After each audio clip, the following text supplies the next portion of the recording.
조선 공중비사. 꽃으로 피고 눈물로 지는 기생의 일생과 꽃이 지면 남는 기생의 말년. 꽃으로 피고 눈물로 지는 기생의 일생. 조선시대를 사는 여성들의 삶은 신분에 상관없이 사실상 남자의 부속물이나 다를 바 없었는데, 조선은 사대부의 나라고 남자들의 나라였습니다. 엄격한 유교 사상을 내세워 여성들에게 철저하게 순종과 복종을 강요해왔는데, 이런 굴레는 사대부의 딸이나 부인네들 뿐 아니라 8천의 하나인 기생들에게 더욱 엄격하게 적용되었습니다. 8천이란 조선시대에 노비거나 천역에 종사하던 8천민으로 노비, 기생, 백정, 광대, 공장, 부당, 승려, 상역군을 말합니다. 조선의 신분제도는 세습이 되어 사대부의 자식은 사대부가 되고 노비의 자식은 노비가 되기 때문에 기생의 딸이 태어나면 기생이 되어 한 고을의 기생들 중에는 이모, 조카, 사촌이 많았습니다. 허균이 마음속으로 정을 주고받았던 부한 기생 매창은 정인인 이기에게 의심을 사지 않기 위해 조카를 허균과 동침하도록 했는데, 매창의 조카도 기생이었고 매창의 언니와 여동생도 기생이었던 것입니다. 기생은 기녀한 또는 관청의 명부에 올라있기 때문에 기생의 신분에서 벗어나려면 사대부에 첩이되어 속전을 내야만 되었습니다. 그래서 기생들은 기적에서 빠져나오기 위해 사대부에 첩이 되려고 사랑을 바치지만 대부분 배신을 당했습니다.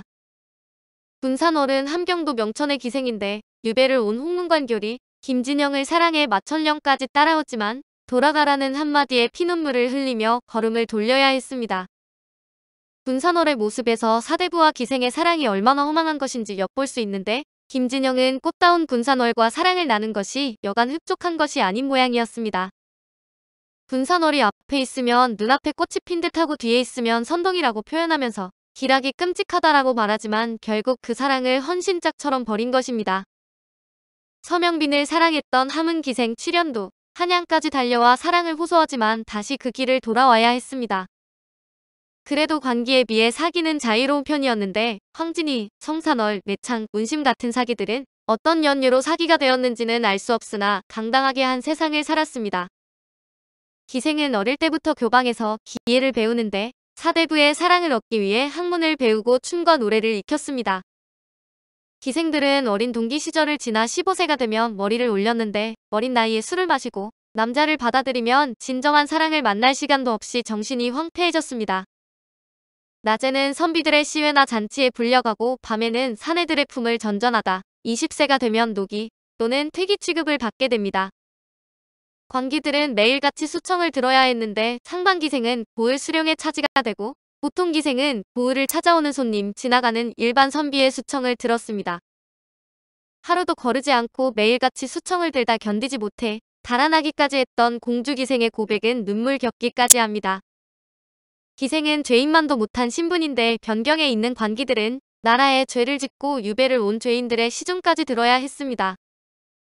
유백에게 시중을 드는 기생을 배수첩이라고 부르는데, 이들을 기라고 부르지 않고 첩이라고 부르는 것은 일선에서 물러난 노기들이기 때문입니다.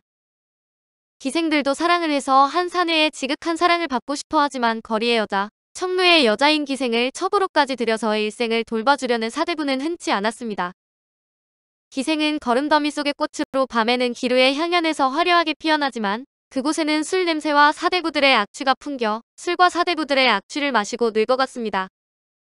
기생의 말년은 쓸쓸해서 몸이 병들어도 돌보아주는 사람이 없는데 화려했던 전성기를 돌아보면서 인생을 무상하다고 탓할 뿐입니다. 유백의 김녀가 사랑했던 불현기생 연희의 말처럼 연약한 풀이 바람에 휩쓸리고 가냘픈 꽃은 진흙이 되는 것입니다.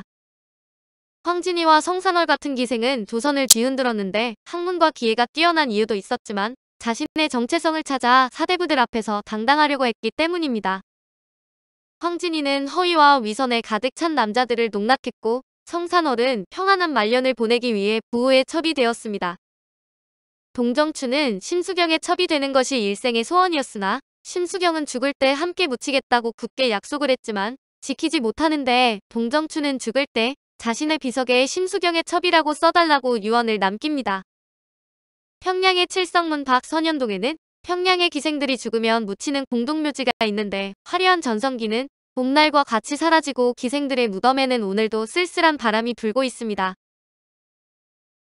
꽃이 지면 남는 기생의 말년. 기생은 1패, 2패, 3패로 불리는데 예술적 경지에 오른 기생들은 몸을 팔지 않아도 상관이 없고 비교적 부귀를 누리면서 말년을 보냈습니다. 1패인 황진이와 매창 같은 기생들이 스스로 남자를 선택할 수 있었던 것도 예술과 학문의 경지가 남달랐기 때문입니다. 그러나 동정춘의 예에서 보듯이 대부분의 기생은 늙으면 옛사랑을 회상하면서 쓸쓸하게 죽어갑니다.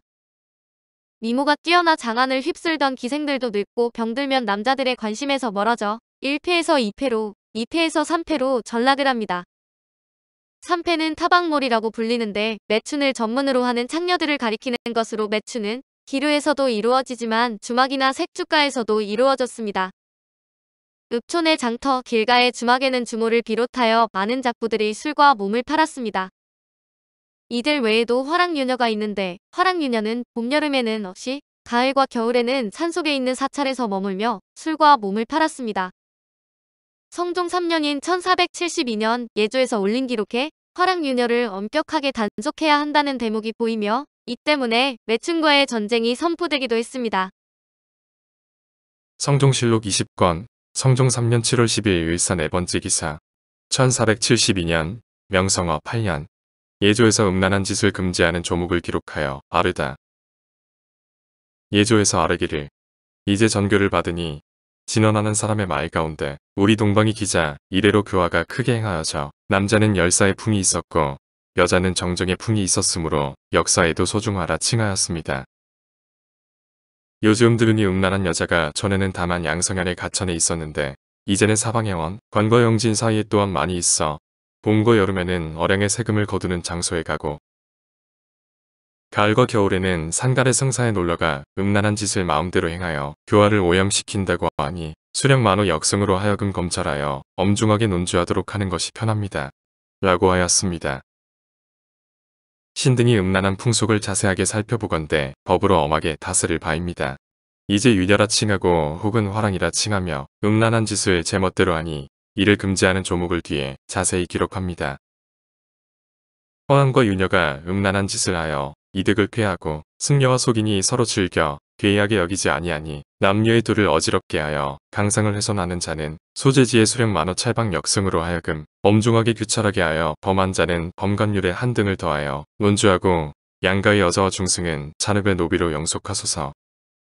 범간율은 간통을 범한 죄를 다스리는 율로 대명률 형률 범간조에 보면 무릇 화가는 장 80대이고 남편이 있으면 장 90대이고 여자를 꿰어서 간통하는 조가는 장 100대이고 강간한 자는 교형에 처한다. 고 했습니다. 사비는 그 본 주인이 사실을 알면서도 고의로 그 하는 대로 맡겨서 일공, 월공을 거두어 이익을 삼는 사람이 간혹이 있으니 그 주인은 엄중하게 논주하고 그 비는 자르를 관비로 삼되 본역을 도피하여 음란한 짓을 하였는데 주인이 알지 못한 자는 논주한 뒤에 주인에게 돌려주고 공처는 죄를 결정한 뒤에 그의 족친에게 주어 보호하게 하소서. 유녀의 족친이 음란한 짓을 하는 대로 맡겨두고 금제를 가하지 아니한 자는 처첩을 종용하여 간음을 범하는 율에 의하여 논주하소서. 모든 업자가 화랑과 유녀를 숨기고 사람과 통관하게 하고 인하여 이익을 얻는 자는 범인과 같은 죄를 주고 재리는 관에 몰수하소서.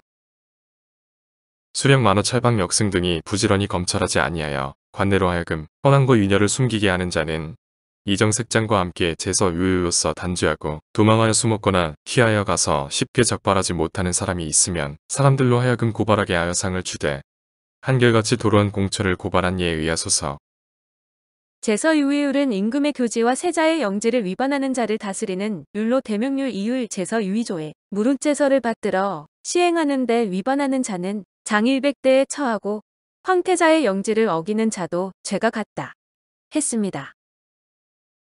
중의 무리들이 부인을 유인하여 산중의 절에 감추고 혹은 머리를 깎고 여승리를 만들어 동행이라 모칭하고서 남몰래 서로 음란한 짓을 하는 자 부상과 대고의 상인들이 제물로서 양가의 처녀를 꿰어내어 구로 하여금 실행하게 하여 마침내 돌아갈 바가 없어 드디어 음녀가 되게 한 자 무례한 무리들이 부녀자를 데리고 백주의 원관에 들어와서 자고 쉬다가 밤이면 출입하여 종적이 괴상한 자는 그들이 범한 바의 경중에 따라 통절하게 징계하고 재물은 관에 몰수하소서. 여승과 중은 의복을 분별하기 어려우므로 서로 얽내하여 열흘 또는 한 달씩 머물며 음란한 짓을 제멋대로 하는 자가 많은데 이것은 비단 계행에 누가 있을 뿐만 아니라 실로 풍교에 관계되니 경애의 관리로 하여금 엄중히 규찰하여 위의 항목에 의하여 논죄하고 다 잔업의 노비로 삼으소서 하니 그대로 따랐다. 생활이 어려워 자생적으로 화랑유녀가 되거나 2패나 3패의 기생들이 전락해 유녀로 작부 생활을 하는 경우도 있었습니다. 기생과는 조금 다르지만 사당도 기회와 몸을 팔았는데 사당은 비구승, 비구니, 우바세, 우바이라고 부르며 부처를 믿는 대중을 말합니다. 이들은 창덕궁 왼쪽에 정선방에 불당을 짓고 연부를 하면서 각 절로 돌아다니면서 중들과 추악한 짓을 하여 생활비를 벌였고 사당패가 되어 여염 동네로 돌아다니며 기회와 몸을 팔았습니다. 이능화의 조선의 어화사는 사당에 대해 이렇게 기록하고 있습니다. 묘기가 절정에 이르게 되면 청중이 박수갈채를 보내면서 엽전을 던져준다. 청중 중에 짓궂은 자는 입에 동전을 물고 돈돈돈 소리를 내면 여사당이 입을 맞추면서 입으로 돈을 받는다. 밤에 몸을 바치고 받는 돈을 화대 또는 해체라고 부른다. 기회를 가지고는 있으나 여사당의 생활은 공개적으로 몸을 파는 것이다. 몸을 팔지 않으려고 하면 사당패의 우두머리에게 매를 맞았다. 다음은 양주별 산대놀이 예사당 북놀이의 사당패가 부르던 잡가로 어느 여사당의 지탄가입니다.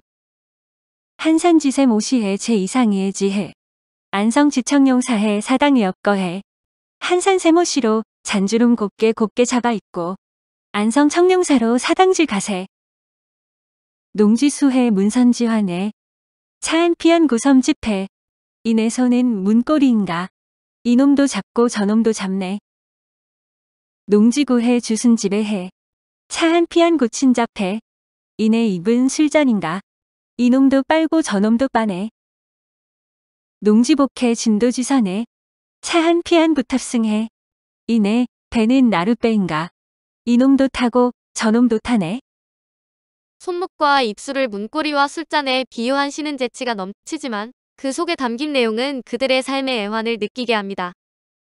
기생과 매춘부의 삶은 조선시대에도 비참할 수밖에 없었는데 18세기의 시인 이학교의 걸사행에는 기생들의 한숨이 곳곳에 숨어 있습니다. 가는 곳마다 인산인해를 이루는데 슬그머니 치마 속 깊이 손이 들어오네. 그대는 돈 일전에 머리 숙이는 계집. 나는 집 없이 팔도를 떠도는 한량. 물결에 휩쓸리고 바람에 실려 미친 듯이 노느라면 구경꾼들이 돈과 술을 준다네.